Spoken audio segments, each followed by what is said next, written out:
Now, I have one last question for you. It's kind of an off-the-wall question. I hope you're ready for it. It's fine. In this lifetime, and I don't know about previous lifetimes, but in this lifetime, I absolutely hate vegetables. And I've had a doctor come out and tell me that if I don't start eating vegetables, I'm not going to be around much longer. So what my question to you is, through hypnosis or hypnotherapy or what have you, or any of the other practices and skills that are at this fair, is there a way to change your mind in order to be able to like vegetables, or for that matter, like something that you don't in this particular lifetime like? And is that possible? Because I want to eat vegetables, but they kind of make me unpleasant. We won't say what, but I get emotionally sick from it. You're actually asking two separate questions. Oh my goodness. One umbrella, and I'm going to answer them both. All right.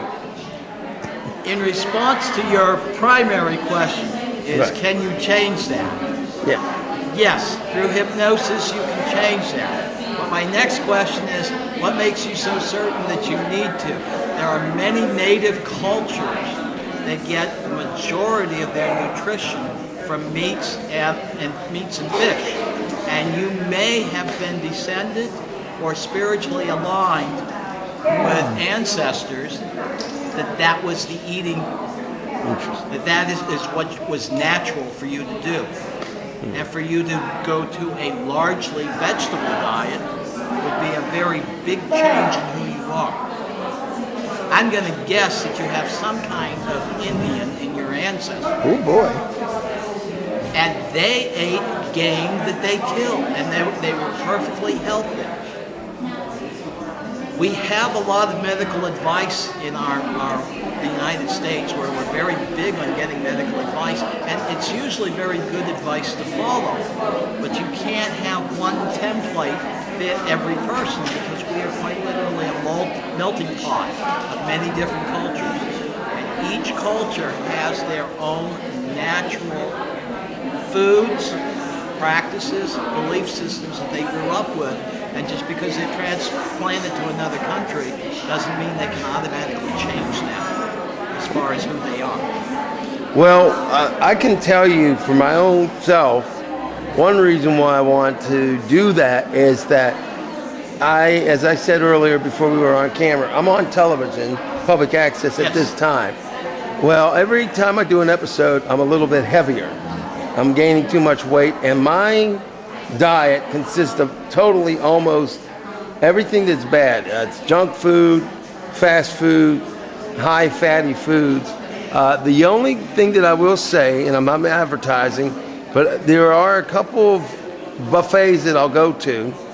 One of them's in Monroeville, and when I go there, I will eat spinach leaves, and I will eat certain raw vegetables. Yes. But I'm concerned because I don't want to keep getting larger in weight. Not that there's anything wrong with being a large person, but I don't think it's healthy. So what would you recommend for myself, and maybe identical people similar to me out there in TV land, as you would say? What would you recommend for that, if anything? Or maybe your wonderful person next to you would have some recommendations. Actually, I think I would like to defer that to the question. All right, well, let's hear the voice of the wonderful person. Can you introduce us? Yes, this is my wife, Debbie Gendron. She's an RN. We're both RNs. Okay, registered nurse? 5 years is not registered nurse. She has 28 years. Wow. And there was one question that did occur to me before she starts is, do you personally work with your spirit guides in your meditation time? I don't do any of that because, frankly, I don't. There's a variety of reasons. One reason is I really don't know how to do it.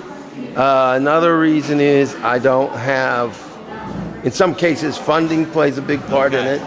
So I'm not opposed to it, but I haven't done it yet. But I will tell you this, I'm determined to get on the mainstream television, so I may have to do that. But let's hear. I would recommend it for the purpose that they are in the best position to recommend the foods that would be ideal for you, that you would have a liking for. However, Debbie can give you some general. All right, let's hear from guidelines. Debbie. And hopefully Debbie will speak very loudly, I hope, because you're a little bit further away, Debbie. Yes. So Yes, now I'm you're on. away. Scoot up. However, There you go. I hesitate to give dietary advice because medical reasons. And legal reasons. Yes, legal reasons. So we'll keep that quiet. But we might speak about that off camera. However, people have various nutritional needs. There's a fellow, where is Giordano from, who has a theory about blood types, about what you should eat depending on your blood type. If you were type O, looking at you, I guess it's about a 90% possibility you're type O. I am type O. Yes, that you would do better with high protein, moderate fat, but the idea is you have to be careful about what kind of fat you eat. Okay. Yeah. Grain-fed animals are not healthy animals. Unfortunately, grass-fed animals are expensive. But So, well, now getting back into the wider spectrum, you have an audience here of a potential of 90,000 people. And of course, with the internet that I'm on all the social networks, Facebook, Twitter. I'm still on MySpace, although it doesn't seem like anybody else is. Well, go there. Twitter, Facebook, MySpace, and I'm also on YouTube. So you have a larger audience. What exactly is it that you do personally in this field of, I guess, spiritualism, right? What is these as a general, like psychic, a medium, Reiki, or and all that, Reiki, and all that. What does that actually fall under? What kind of an art or whatever is it called? well, Reiki is technically a type of mediumship because you're not using your own energy to facilitate healing. You're acting as a channel for the Reiki energy. I've been a Reiki master since 1986. I've studied with 3 different masters. I'm very persnickety about when I teach people Reiki because there's a lot of lovely rumors that white people were told that aren't quite true about Reiki. Oh boy. Yeah, so I'm sort of cut and dry. I'm basically a hillbilly, so it's like, this is how it is. I'm more concerned as can you use it? As what? Can you use it? Oh, okay. Rather than does it look nice? Right. Yeah. So there's been a long history of people with cancer patients using it for side effects for chemotherapy, that sort of thing. There's some chronic conditions that it's basically, for legal purposes, most people who do Reiki call it a relaxation technique that promotes healing. Of course. Yeah, so I also do Qigong, which is manipulating the body's energy force, which is called Qi. Okay, can you speak up? It's getting a little bit louder. Yeah, the body's energy force is called Qi in Asian countries, and Qigong is how you exercise to promote the circulation of Qi and increase Qi in the body, which promotes health. Okay, now let me ask you, obviously this is public access and we're not here to advertise, we are here to educate and inform. However, if one wanted to learn more about you and John, do you currently have a website at this time? Well, we're working on it. You mean John didn't get it ready yet? It actually is up and running, but it You're- will be it's a in- continual work in progress because there All are right. many modalities which we provide. For example, in addition to hypnosis, I do meridian tapping. I also do Reiki. My wife does Reiki, Qigong.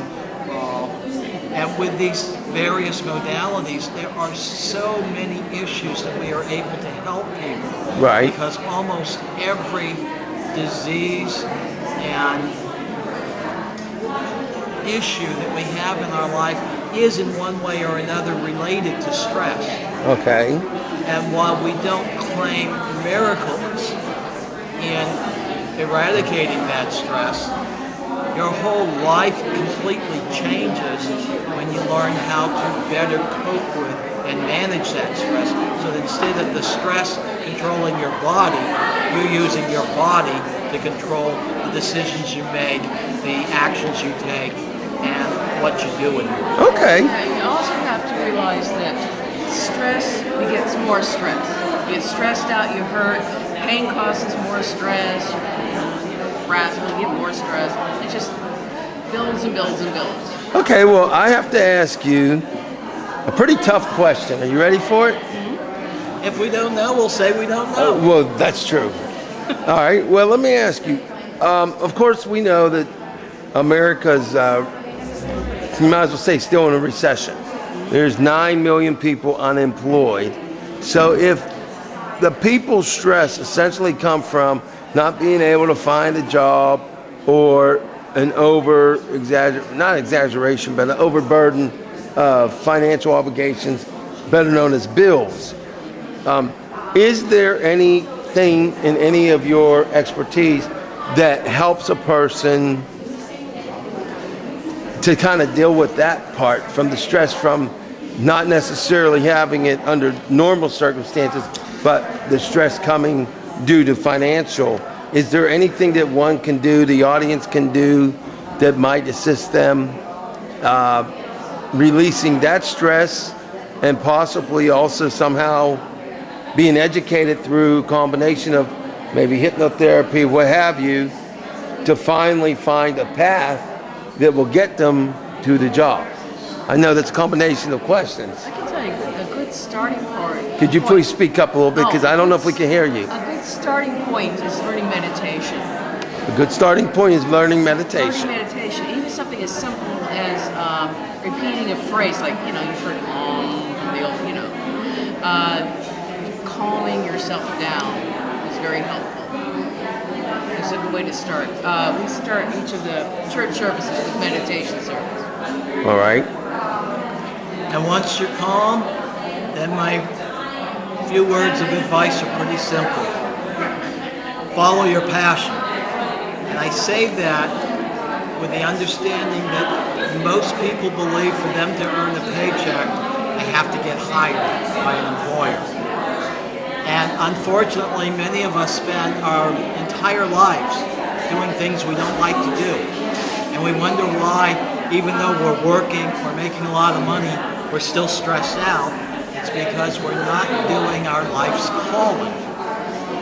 If you are following your passion, you are going to knock down the doors to hell if you have to find the expertise, the connections, the right people to make your passion work and become a reality. Without the motivation, you're just going day to day, and you're dealing with day-to-day frustrations. When you are following your passions, you notice things that you never would have thought of before. For example, if you are looking to get a business up and running, and I'm referring generically, but right, each business has its particular passion that's being pursued. When your radar is up and tuned into that passion, you're going to see opportunities that you were blind to for many years prior, simply because you weren't looking for them.